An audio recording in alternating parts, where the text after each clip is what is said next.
지난주에도 말씀을 드렸듯이 우리가 종종 인사가 만사다라고 하는 말을 사용합니다. 이 만사라고 하는 뜻이 무엇입니까? 만 가지 일, 모든 일을 지칭하는 그러한 단어입니다. 그러니까 모든 일에 있어서 사람을 적합한 곳에 세우는 것이 성공과 실패를 좌우한다라고 하는 의미가 담겨져 있습니다. 직장에서 직원을 하야할 때부터 시작을 해서 한 나라의 대통령을 선출하는 거 참 사람을 세우는 일이요 중요하면서도 쉽지가 않습니다. 저도 목회를 하면서 여러 가지 어려움들을 경험을 하지만 특별히 우리 목회자 함께 팀워크를 맞춰서 세워나가는 것, 또 교회의 일꾼을 또 세워나가는 것 참 쉽지 않다, 그런 생각을 해봅니다. 왜냐하면 어떤 일꾼이 세워지느냐에 따라서 교회의 영적인 분위기가 완전히 바뀌더라고요. 잘 아시듯이 어떤 목회자가 세워지느냐에 따라서 이 영적인 색깔이 바뀌고요, 또 어떤 장로님이 또 세워지느냐에 따라서 당회의 영적인 흐름이 바뀌는 것을 볼 수가 있습니다. 마찬가지로 권사, 또 집사, 선교회 회장, 목자, 사역팀장, 어떤 분이 그 직책을 맡느냐에 따라서 그 그룹의 그 많은 분위기들이 바뀌는 것을 볼 수가 있습니다. 그런 면에서 오늘 우리가 맡은 이 중요한 사명이 있어요. 바로 하나님의 교회를 세우는 일꾼을 세워나가는 것입니다. 물론 이 교회는 교단의 법과 또 절차에 의해서 무기명으로 투표를 하지만, 또 그러면서 사람을 세우지만, 이것은 단순히 세상에서 하는 이 투표 이상의 영적인 의미가 담겨져 있다는 것을 우리는 분명히 기억해야 됩니다. 왜냐하면 우리가 일꾼을 세울 때요, 그 중심에는 믿음이 있어야 되기 때문이에요. 어떤 믿음이 있어야 되느냐면 잠언 16장 33절에서 이렇게 말씀을 하고 있습니다. 제비는 사람이 뽑으나 모든 일을 작정하기는 여호와께 있느니라. 이 말씀은 우리가 선택하는 한 표 또 한 표, 그 속에 하나님의 마음과 하나님의 뜻이 담겨져 있다는 거예요. 그러므로 우리는요, 일꾼을 세우는 과정이 하나님의 뜻을 이루는 중요한 순간이다라고 하는 것을 반드시 기억하면서 기도하면서 참여하셔야 된다는 거예요. 그러면 하나님께서 교회 안에 목사, 장로, 권사, 집사, 교사, 다양한 직분을 주셨죠. 그렇다면 왜 하나님께서는 이토록 다양한 직분을 교회에 주셨느냐는 거예요. 예수 그리스도를 중심으로 모든 지체가 서로 동역하여 사명을 감당함으로 인하여서 그리스도의 몸된 교회를 건강하게 세워나가기 위함이다라고 하는 거예요. 사도 바울이요, 이 디모데에게 이렇게 그러한 마음으로 권면을 하고 있습니다. 디모데전서 3장 14절 15절 말씀 보시면, 내가 속히 내게 가기를 바라나 이것을 내게 쓴 것은 만일 내가 지체하면 너로 하여금 하나님의 집에서 어떻게 행하여야 할지를 알게 하려 함이니. 이 바울은 디모데가 혼자 모든 것을 감당하는 것이 아니라 함께할 직분자들을 세우고 서로 합력하라, 그렇게 권면하고 있어요. 그리고 고린도 교회를 향해서도 동역이 얼마나 중요한지를 말하고 있는데, 고린도전서 3장 6절 말씀 보십시오. 나는 심었고 아볼로는 물을 주었으되 오직 하나님께서 자라나게 하셨다. 교회 사역은요, 누가 높고 누가 낮다, 그런 의미가 아닙니다. 각자에게 맡겨진 사명을 충성되게 감당하면서 서로 협력해야 된다는 거예요. 그렇다면 어떤 사람이 하나님의 교회를 섬기는 일꾼이 되어야 되느냐라고 하는 거예요. 이 지난주 말씀을 한번 리마인드 해보셨으면 좋겠어요. 어떤 사람이 교회의 일꾼이 되어야 되느냐? 믿음의 비밀을 가진 사람. 또 하나를 말씀을 드렸죠. 성숙한 성품을 지닌 사람. 여러분, 신앙은 좋은데 성품이 좋지 않다, 그건 말이 안 되는 거예요. 신앙이 좋으면 성품이 좋게 되어 있습니다. 신앙이 좋으면 성품도 좋아야 한다는 거예요. 그렇기 때문에 우리는 끊임없이 이 훈련을 통해서 성숙한 성품으로 다듬어 가야 되는 거예요. 예수님을 닮은 성품으로 다듬어 가야 된다는 거예요. 그리고 오늘 본문 디모데전서 3장에서 교회 일꾼이 갖춰야 될 이 조건과 자세에 대해서 말씀을 하고 있어요. 저는 오늘 이 말씀을 지난주에 이어서 또 나누는 가운데 저 스스로도 내가 정말 교회에 건강한 일꾼인가 좀 한번 점검해 보는 시간이 있었어요. 여러분은 어떠신가요? 오늘 함께 말씀을 나누는 가운데 우리 모두가 하나님께서 세워주신 그 직분은 다르지만 모두가 일꾼입니다. 그러면 우리가 정말 하나님의 뜻에 합당한 일꾼의 그 사명을 또 감당하고 있는가 점검해 보시기를 원하고요. 또한 우리 교회를 향하신 하나님의 마음을 알아서 또 교회를 섬기는 일꾼의 그 기준과 또 그 태도에 대해서 말씀을 비추어 가지고 오늘 또 이렇게 일꾼을 선택하는데 우리가 참고하시고 또 그 사명을 감당하기를 소망합니다. 이 하나님의 교회를 세우는 그 일꾼은 그 첫 번째로 헌신된 성도가 되어야 한다는 거예요. 헌신된 성도. 오늘 본문에서 이 바울은요, 교회 일꾼이 갖춰야 될 그 자질에 대하여서 구체적으로 말씀하고 있어요. 그 중에서도 핵심이 뭐냐면 헌신된 성도라는 거예요. 헌신된 성도. 왜냐하면 주님이 주신 은사와 직분은요, 왜 주셨는 줄 아십니까? 섬기기 위함이라고 하는 거예요. 그리고 장로와 권사와 안수집사 세우는 거 세상의 직분처럼 승진하는 게 아니에요. 더 큰 수고를 해야 된다라고 하는 거예요. 그것이 세상의 기준과 하나님의 기준이 다른 것입니다. 요즘에 이 교회 담임 목사를 청빙을 할 때요, 여러 가지 조건들이 있더라고요. 교단 가입 여부, 학력, 경력, 또 언어 능력, 또 심지어 이 목회자의 건강 진단서를 첨부하라고도 하고요. 한국교회 같은 경우는 사모님의 건강 진단서까지 첨부하라고 합니다. 여러분, 담임 목사를 청빙할 때 기준이요, 외적인 조건을 앞세운다라고 하는 거, 여러분, 필요한 부분들이 솔직히 있습니다. 근데 정말 중요한 건 뭐냐면 그 목회자가 정말 하나님을 사랑하고 있는가? 그 목회자가 정말 교회를 사랑할 수 있는가? 또 교회의 영적인 리더로서 교회를 잘 이끌어갈 수 있는가라고 하는 것을 분별해야 됩니다. 여러분, 그렇기 때문에 교회가 외적인 기준, 또 세상적인 기준이 중요한 것이 아니라고 하는 것을 깨달은 그 교회들은요, 뭘 보느냐면 먼저 영혼을 정말 사랑하는가, 교회를 위해서 헌신해 줄 수 있는가, 그것을 먼저 본다는 거예요. 근데 여러분, 중요한 건 뭐냐면 이 헌신된 목사를 청빙하는 거 필요하죠? 영혼을 사랑하는 목자를 청빙하는 거 필요합니다. 근데 교회는요, 목회자 혼자 이끌어가는 게 결코 아니라고 하는 것입니다. 목회자와 평신도 일꾼들이 함께 동역하면서 섬기는 공동체예요. 그렇다면 여러분, 본문에서 말씀하고 있는 일꾼의 자질이 무엇인가? 오늘 본문 11절은 이렇게 말씀을 하고 있습니다. 여자들도 이와 같이 정숙하고 모함하지 아니하며 절제하며 모든 일에 충성된 자라야 할지니라. 교회 일꾼은요, 책임이 따르는 거룩한 직분입니다. 그렇기 때문에 일꾼은 교회 일에 헌신하고 충성된 태도를 가져야 한다는 거예요. 모든 일에 충성해야 된다라고 하는 건 어떤 의미가 있습니까? 모든 일에는요, 작은 일, 큰 일, 굳은 일, 좋은 일, 어떤 일에도 헌신과 충성이 있어야 된다라고 하는 거예요. 혹시 여러분들 가운데 터들 크리스천, 거북이 크리스천이라고 하는 그 용어를 들어보신 적이 있으신가요? 이 거북이 크리스천은 아주 천천히 변함없이 신앙생활을 하는 사람을 이야기하는 게 아니에요.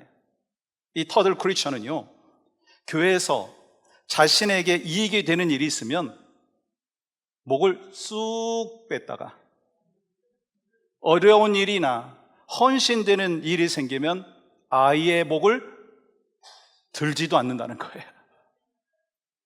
그게 바로 터들 크리스천의 모습입니다. 자신의 헌신이나 희생이나 사랑의 나눔은 전혀 관심이 없고 자기의 유익에 목말라 있는 터들 크리스천, 혹시 여러분과 저의 모습 가운데 그런 모습은 있지 아니하냐라고 하는 것입니다.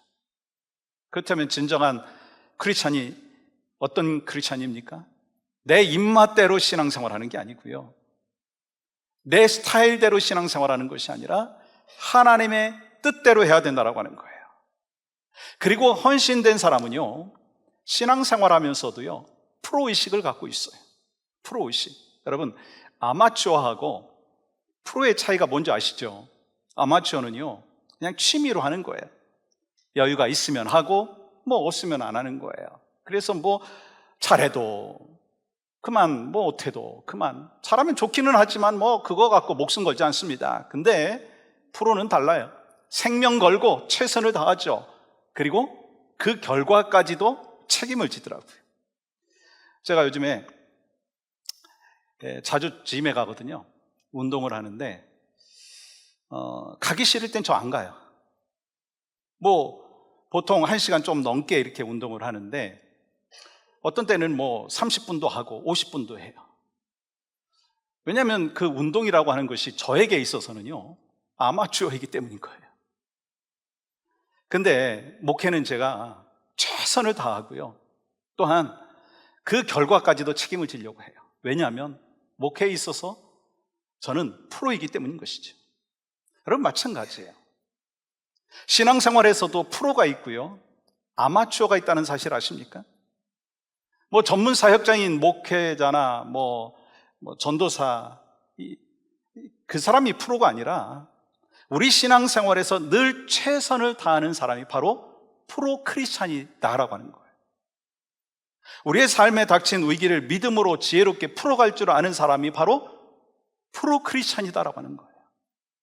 모든 일을 하나님 중심으로 하나님 앞에 기쁨이 되는 결정을 할 줄 아는 사람이 바로 프로 크리스찬이라고 하는 거예요.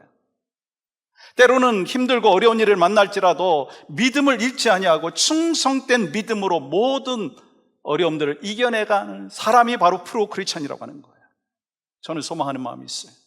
여러분과 저의 인생의 여정 가운데 믿음의 여정을 하나님이 허락하여 주셨어요. 얼마나 큰 복입니까? 아마추어 같이 하지 말고 프로 신앙인의 삶의 모습이 우리 모두에게 있기를 간절히 소망합니다. 하나님께서 교회 일꾼을 세워주셔요. 그러면서 아마추어 같이 하지 말고 이 교회의 현재와 미래를 위해서, 하나님 나라를 위해서 최선을 다하고 그리고 결과까지도 책임져라라고 하는 거예요. 여러분, 그만한 헌신을 요구하시는 것이 주님이 우리를 향하여 요구하시는 거예요. 여러분, 바로 그 모습이 누구의 모습인 줄 아십니까? 예수님께서 보여주신 헌신의 모습이고요, 그리고 우리에게도 그렇게 권면을 하고 있습니다. 예수님께서 마태복음 20장 28절에서 이렇게 말씀을 하시죠. 같이 한번 읽어볼까요? 시작. 인자가 온 것은 섬김을 받으려 함이 아니라 도리어 섬기려 하고 자기 목숨을 많은 사람의 대속물로 주려 함이니라. 예수님께서요 말씀대로 가난한 자들과 병든 자들, 소외된 자들을 불쌍히 여기시고 그들을 섬기셨어요. 그리고 그 헌신과 섬김의 절정이 무엇인 줄 아시죠? 바로 십자가입니다. 그러시면서 교회 일꾼된 사람을 섬기고 또 뽑아가면서 또한 그들을 향하여 섬김의 자리로 나아가라 라고 말씀하시는 거예요. 그러면서 요한복음 12장 24절에서 이렇게 말씀을 하고 있습니다. 내가 진실로 진실로 너희에게 이르노니 한 알의 밀이 땅에 떨어져 죽지 아니하면 한 알 그대로 있고 죽으면 많은 열매를 맺느니라. 예수님의 헌신이 없었다면 여러분과 저에겐 죄사함이 없어요. 예수님의 십자가의 희생과 헌신이 없었다면 우리에게는 죄사함이 없다는 거예요. 예수 그리스도를 알 수도 없었고 구원받을 수도 없었다는 거예요. 그런데 예수님께서 헌신함으로 인하여서 구원의 역사가 일어나게 되었다는 거예요. 마찬가지예요. 우리는 예수님의 말씀을 따라서 자신의 이익만 추구하는 삶이 아니라 다른 사람을 위해서 희생하고 자신의 것을 내어줄 줄 알아야 된다는 거예요. 그렇게 할 때 여러분, 우리의 삶이 풍성한 삶을 살 수 있습니다. 이기적인 삶이 아니라 나누어주고 베푸는 그 삶 가운데 풍성한 삶이 있고, 우리의 희생으로 인하여 열매를 맺게 된다는 거예요. 우리 모두가 하나님의 교회 일꾼으로서 교회와 하나님 나라를 위해서 헌신하고 섬김을 다함으로 인하여 잃어버린 영혼이 구원받고 상처 입은 영혼이 치유받고 또 하나님 나라가 확장되는데 귀하게 쓰임받는 참된 일꾼이 우리 모두가 되어야 될 줄 믿습니다. 마태복음 25장에 보시면 예수님께서 달란트 비유를 통해서 헌신과 충성의 중요성을 말씀하시죠. 이 2달란트 받은 자, 5달란트 받은 자 열심히 일을 해서 배를 남겼어요. 그리고 어떤 칭찬을 받습니까? 21절 보세요. 이 칭찬이 바로 여러분과 저에게 주어지기를 소망하면서 같이 한번 읽겠습니다. 시작. 그 주인이 이르되 잘하였도다 착하고 충성된 종아, 내가 작은 일에 충성하였음에 내가 많은 것을 내게 맡기리니 내 주인의 즐거움에 참여할지어다 하고. 그런데 1달란트 받은 종은 받은 것을 땅에 묻어두고 아무것도 하지 않았어요. 결국 그는 주인에게 책망을 받죠. 또 버림을 당하죠. 무슨 말씀인가? 하나님께서 우리에게 주신 기회와 은사를 사용하지 아니한다면 책망받을 일이라는 거예요. 그게 바로 죄라고 하는 거예요. 그렇기 때문에 하나님의 교회를 섬기는 일꾼은 자신의 권리를 내려놓고 교회와 공동체를 위해서 헌신해야 된다는 거예요. 그리고 우리는요, 서로의 필요를 채워주고 서로 격려하면서 함께 교회 공동체를 세워나가야 하는 것입니다. 그때 하나님이 기뻐하시는 거예요. 하나님이 기뻐하실 뿐만 아니라 우리 모두는 하나님의 기쁨되는 삶을 살아가는 그 복을 누리게 되는 것입니다. 그리고 여러분, 중요한 사실 한 가지를 말씀을 드리려면 그게 뭐냐면 개인이나 가정이나 여러분 어느 공동체든지 이 헌신 없는 성장이 없더라고요. 성장을 위해서는 반드시 헌신이 있어야 되는 거예요. 또 헌신 없는 영적인 부흥이 있나요? 그것도 없어요. 헌신 없는 열매가 있나요? 없어요. 여러분과 제가 지금 이 자리에 있는 이 자체가 누군가의 헌신으로 인하여 이 자리에 있는 거 아닙니까? 누군가의 그 전도의 헌신으로 인하여서, 누군가의 그 말씀의 인도의 헌신으로 인하여서, 누군가 기도의 헌신으로 인하여서 여러분과 제가 이 자리에 있는 거 아닌가요? 뭐 내가 능력 있고 내가 재능이 있어서 이 자리에 있는 거 결코 아닙니다. 지속적인 누군가의 헌신 때문에 우리가 이 자리에 있는 것이고 하나님의 자녀가 된 것입니다. 저희 삶을 되돌아봐도 마찬가지예요. 참 저를 위해서 기도하신 아버지, 지금도 기도하고 계신 그 어머니, 그 헌신과 그리고 또한 사랑이 없었으면 제가 이 자리에 있을 수 있었겠는가 생각을 해봅니다. 저만 그런가요? 여러분 어떻습니까? 그 누군가의 헌신이 있었기 때문에 여러분이 이 자리에 있으신 것이고, 또 누군가의 헌신 때문에 우리 교회가 45년의 역사 속에서 이렇게 건강한 교회로 세워나가고 있는 거 아니겠느냐라고 하는 것입니다. 우리 믿음의 선배들의 눈물의 기도와 헌신으로 인하여서 이 교회가 존재하는 거예요. 교육관 건축 그 모습을 바라보면서 참 우리 사랑하는 성도들의 그 헌신과 충성으로 인하여 그 건물이 세워지고 그곳에서 다음 세대들이 세워지고 그곳에서 하나님 나라가 확장되어진다는 거, 여러분 이것은 그 누군가의 헌신이 없었다면 이루어질 수 없는 것이고 앞으로도 마찬가지. 부모가 자녀를 위해서 헌신하듯이 주님이 우리를 위하여 헌신하셨듯이 우리도 교회를 위해서, 가정을 위해서, 하나님 나라를 위하여 헌신하는 그 한 사람, 그 한 사람이 바로 여러분과 제가 되기를 간절히 소망합니다. 주님이 그 한 사람을 찾고 계신 것입니다. 우리 모두가 각자의 삶의 처소에서 헌신하고 충성함으로 인하여서 하나님의 영광을 드러내고 하나님 앞에 기쁨 되어지는 그러한 열매 맺는 귀한 신앙인이 되시기를 주의 이름으로 축복합니다. 두 번째는 우리가 헌신된 성도가 될 뿐만 아니라 검증된 성도인가라고 하는 것을 한번 생각해 보기를 원합니다. 오늘 본문에서 바울은 일꾼의 자격은 헌신된 사람일 뿐만 아니라 이 신앙과 삶에서 검증된 사람이어야 한다는 거예요. 그래서 10절 말씀 이렇게 말씀하고 있습니다. 이에 이 사람들을 먼저 시험하여 보고 그 후에 책망할 것이 없으면 집사의 직분을 맡게 할 것이요. 초대교회에 집사를 세우는 과정을 보면은요, 사도들이요, 칭찬받는 사람들을 추천해달라고 부탁을 합니다. 이러한 그 추천 과정을 통해서 검증하는 그 절차를 밟고 책망할 것이 없는 자로 세워야 한다는 거예요. 여러분, 책망받을 일이 없다라고 하는 것은요, 칭찬받고 인정받는 것을 얘기하는 거예요. 그러니까 이 교회를 세우는 일꾼은요, 무엇보다도 진정한 예수님의 제자가 되어야 되는 거예요. 여러분, 제자는 어떤 삶을 삽니까?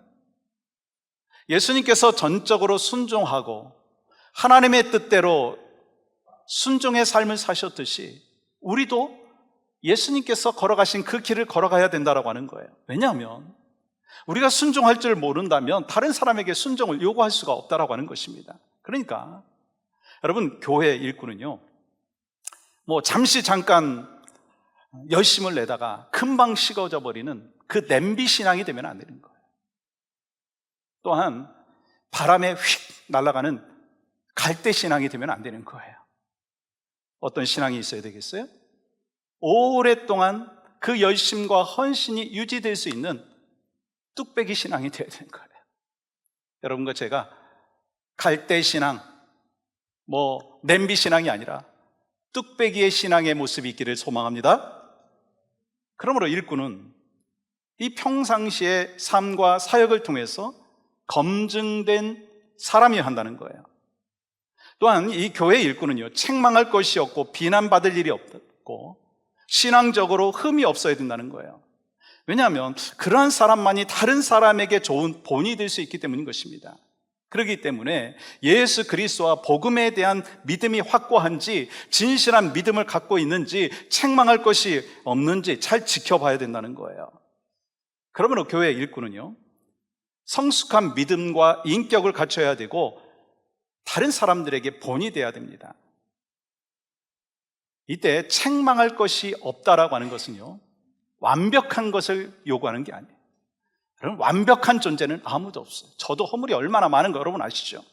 여러분도 있으시지 않습니까?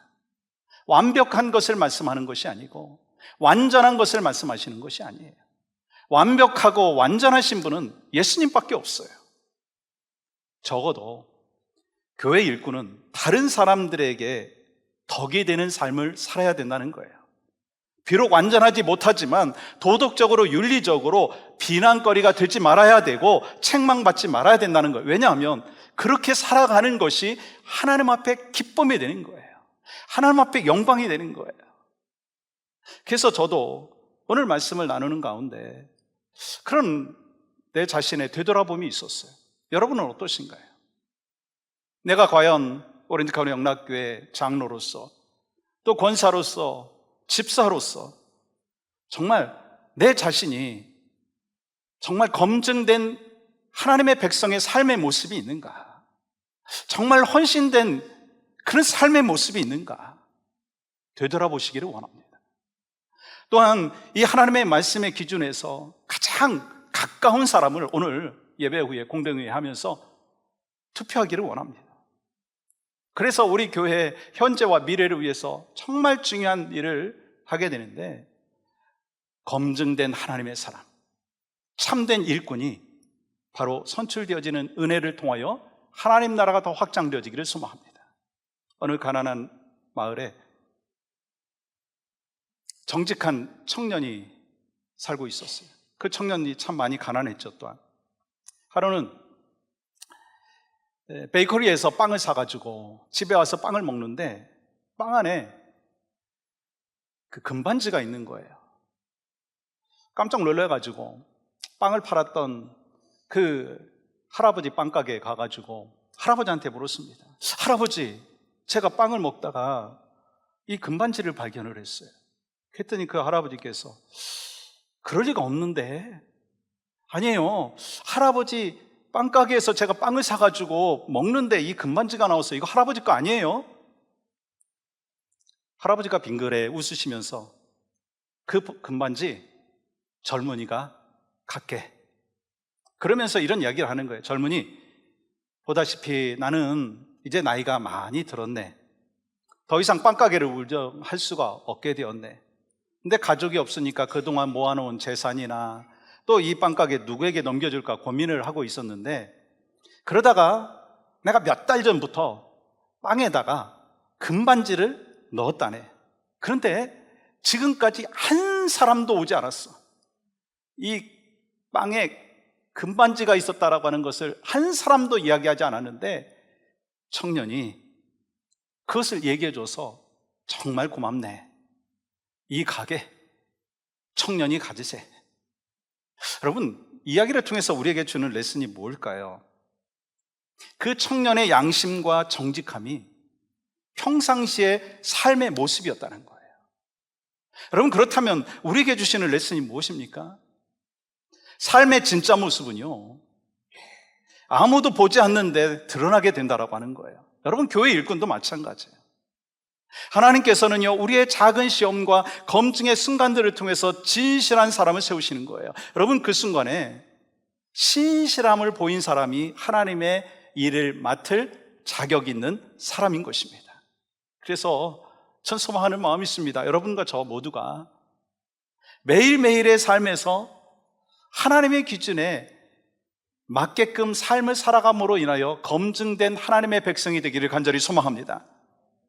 여러분, 대부분 경험하시겠지만 교회에서 봉사하다가 보면요, 여러 가지 시험을 만나더라고요. 어려움이 찾아옵니다. 여러분, 교회 안에서 시험이 찾아옵니까? 안 옵니까? 왜 그렇죠? 저만 시험을 찾나요? 여러분이 시험을 발견하지 못하십니까? 찬양대에서 섬기고 봉사하다가 시험에 들 수도 있고, 찬양팀에서 봉사하다가 헌신하다가 또 시험에 들 수도 있고, 선교회에서 목장에서 주방 봉사하다가 운전하다가 시험이 들 수 있어요. 성도들끼리 시험에 들 수도 있고, 목회자로 인하여 시험이 들 수도 있어요. 여러분, 그때 가장 쉬운 선택이 뭔지 아십니까? 스탑. 아무것도 안 하는 거예요. 중단하고 멈춰서는 거예요.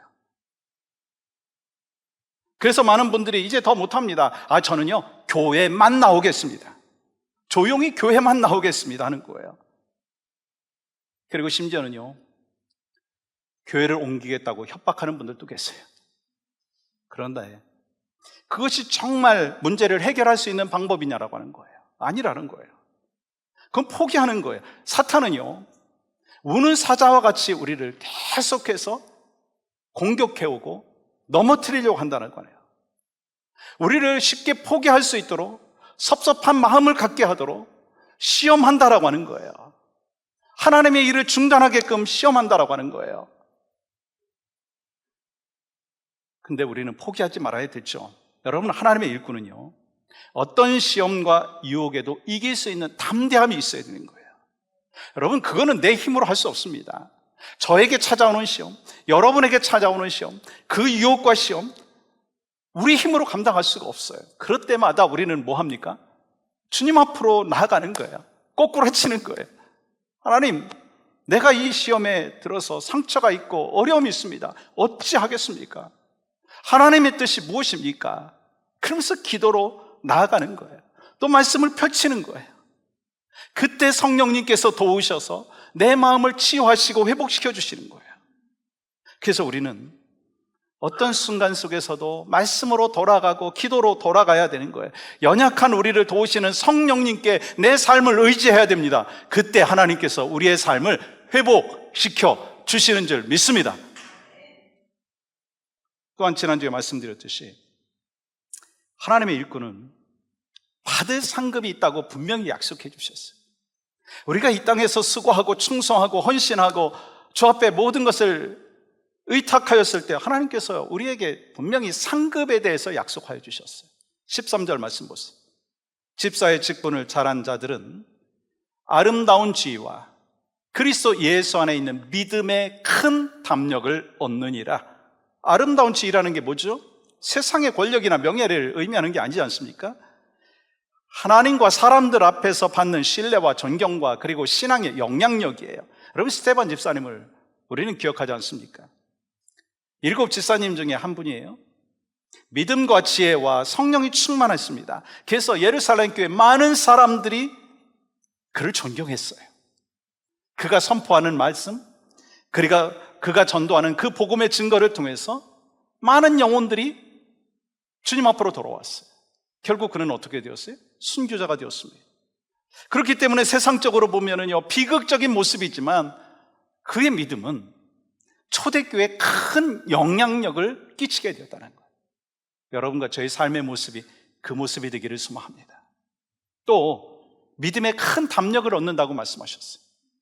하나님께서 주시는 담력은요, 외적인 용기나 자신감을 넘어서는 거예요. 어떤 환경과 상황 속에서도 흔들리지 아니하는 신실한 믿음, 신앙의 확신, 능력이 있다는 거예요. 제가 전에 섬기던 그 교회에 피 집사님이라고 하는 분이 계셨어요. 그분은 교회에서 모든 일을 참 열정적으로 감당을 하셨어요. 차량 운전도 하시고, 홈리스 사역도 하시고, 또 그 교회는 셀이라고 해서 그 셀 리더도 하시고. 근데 그분이 사업이 어려워지기 시작을 하면서 정말 위기에 봉착하게 되었어요. 파산 지경까지 거의 다 다다르게 되었어요. 얼마나 힘들겠습니까? 비즈니스 하는데 그 정도까지 되니까 얼마나 힘들겠습니까? 그래서 이런 마음을 갖게 되었어요. 교회에서 하던 모든 일들을 좀 내려놔야 되겠다. 그러면서 하나님 앞에 기도를 했어요. 기도하는데 하나님께서 이런 감동을 주시는 거예요. 내가 내 일을 위해서 헌신을 할 때 내가 내 인생을 책임지겠다. 네가 나를 위해서 헌신할 때 내가 네 인생 책임지겠다. 그 음성을 듣고 담대하게 맡겨진 봉사를 계속했어요. 금방 비즈니스가 회복되었을까요? 그렇진 않았어요. 시간이 걸렸어요. 그렇지만 결국 회복되었어요.